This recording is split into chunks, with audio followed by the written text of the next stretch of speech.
এবার আসুন ইমাম যাহাবী রাহমাতুল্লাহ আলাইহি 70টি কবিরা গুনাহের কথা উল্লেখ করলেন। আসুন আমরা এক এক করে 70টা না হলো কয়েকটা জানার চেষ্টা করি। 1 নম্বর হলো আল্লাহর সাথে শিরিক করা, এটা একটা বড় কবিরা গুনাহ। 2 নম্বরে হলো মানুষ হত্যা করা। আল্লাহ রাব্বুল আলামিন বলেন মানুষ হত্যা করা এটা বড় একটা পাপ। আল্লাহ রাব্বুল আলামিন বলেন সূরা ফুরকানের মধ্যে, তোমরা মানুষ হত্যা করো না, তোমরা মানুষ হত্যা করো না। মানুষ হত্যা করা একটা মহা অপরাধ। আর রব্বুল আলামিন বলেন, যে ব্যক্তি মান কাতালা নাফসান বিগাইরি নাফসিন আও ফাসাদিন ফাকান্নামা কাতালান নাস জামিআ, যে ব্যক্তি একজন ব্যক্তিকে হত্যা করলো, নিরপরাধ ব্যক্তিকে হত্যা করলো, সে যেন সারা বিশ্বের সব মানুষকে হত্যা করে ফেললো। এই জন্য হত্যাকাণ্ড করা মারাত্মক কবিরা গুনাহ। 3 নম্বর হচ্ছে জাদু করা। জাদু করা, জাদুবিদ্যা শিক্ষা গ্রহণ করা, কাউকে শেখানো। গণক, গণনা করা এবং গণক এই বিদ্যা কাউকে শেখানো, এটাও কবিরা গুনাহ। দলিল রয়েছে, আমি সময় সংক্ষেপের কারণে দলিল দিতে পারছি না। 4 নম্বর হলো রোজা ভঙ্গ করা, ইচ্ছা করে রোজা ত্যাগ করা, রোজা ভাঙা। এটার ব্যাপারে হাদিসে বলা হয়েছে, যখন কোন ব্যক্তি রোজা ভঙ্গ করে এটা কবিরা গুনাহের অন্তর্ভুক্ত হয়। আবার সালাত ত্যাগ করা, যে ব্যক্তি সালাত ত্যাগ করে এটাও কবিরা গুনাহ।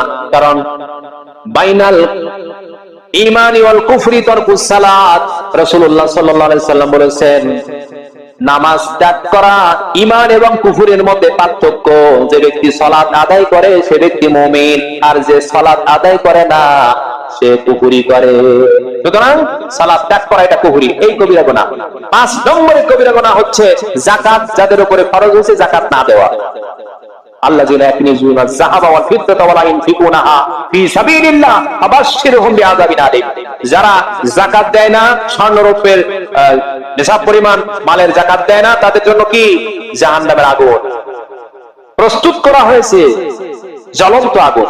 তাহলে যাকাত যারা দেয় না।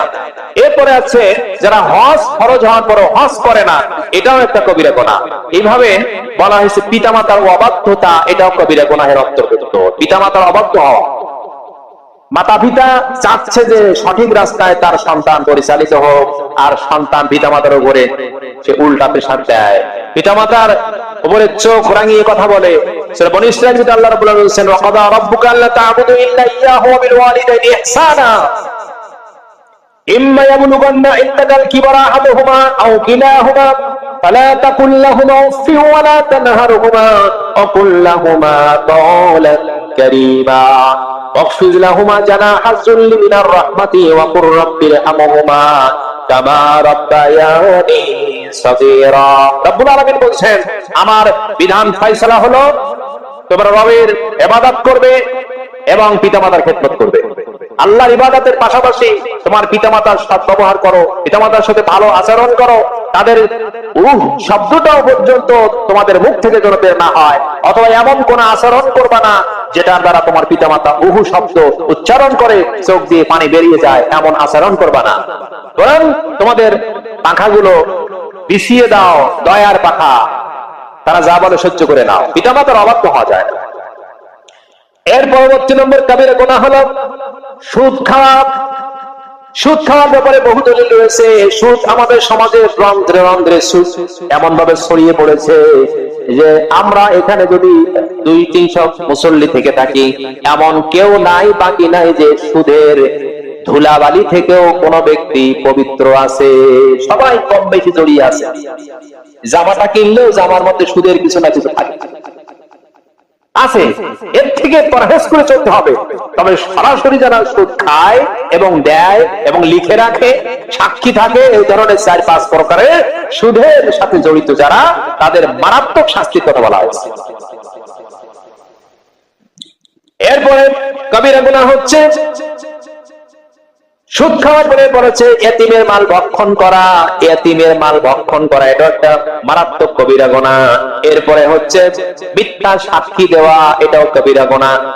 তারপরে ব্যভিচার করা, জেনা ব্যভিচারের ব্যাপারে তো বলেছে এটা সম্পূর্ণ মারাত্মক কবিরা গুনাহ। এরপরে 13 নম্বর হচ্ছে সমকামিতা, অর্থাৎ লূত আলাইহিস সালামের কওম যেমন পুরুষে পুরুষে সমকামিতা করেছিল, এই ব্যাপারে আল্লাহ রাব্বুল আলামিন স্পষ্ট ভাষায় সতর্কবাণী করে দিলেন, খবরদার খবরদার, লূতের কওমের মতো তোমরা ট্রান্সজেন্ডার হইও না, অর্থাৎ নারী পুরুষের বেশ ধারণ করো না, পুরুষ নারীর বেশ ধারণ করো না। লূত আলাইহিস সালামের কওম নারীতে আসক্ত ছিল না, পুরুষের উপর আসক্ত ছিল বেশি।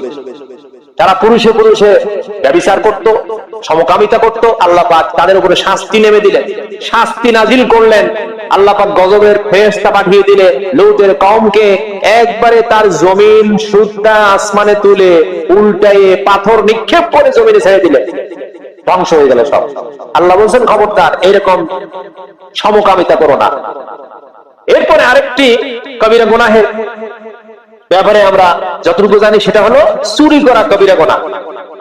চুরি করা কবিরা গুনাহ, মদ খাওয়া, মদ পান করা কবিরা গুনাহ, মিথ্যা কসম করা কবিরা গুনাহ, সম্পদ দখল করা কবিরা গুনাহ, যুদ্ধ থেকে পলায়ন করা কবিরা গুনাহ। এরপর নেফাকি মানে মুখে এক মনে এক, এর নাম মুনাফিক, এই মুনাফিকি করা কবিরা গুনাহ। 20 নম্বর হচ্ছে কবরের আযাব যে হয়, এই কবরের আযাবকে অস্বীকার করা কবিরা গুনাহ। আমার কাছে সব দলিল রয়েছে। এইভাবে 20টি সম্পর্কে আজকে আমরা জানলাম এই কবিরা গুনাহ। এখনো 50টি কবিরা গুনাহ বাকি রয়েছে। যদি সুযোগ হয় আমরা আরেকদিন শোনার চেষ্টা করব, কারণ মহান রব্বুল আলামিন বলছেন তোমরা যদি কবিরা গুনাহ থেকে বাঁচতে পারো সগীরা গুনাহ মাফ। তাহলে এগুলো জানার দরকার আছে। আল্লাহ রাব্বুল আলামিন আমাদের সকলকে যতটুকু কথা আমরা জানলাম আজকের খুতবা থেকে মানার তৌফিক দান করুন, আমিন। হাযা মা ইনদি ওয়া লিল্লাহি আলাইহি তাওয়াক্কালতু ওয়া ইলাইহি উনীব। আসসালামু আলাইকুম ওয়া রাহমাতুল্লাহি ওয়া বারাকাতুহু।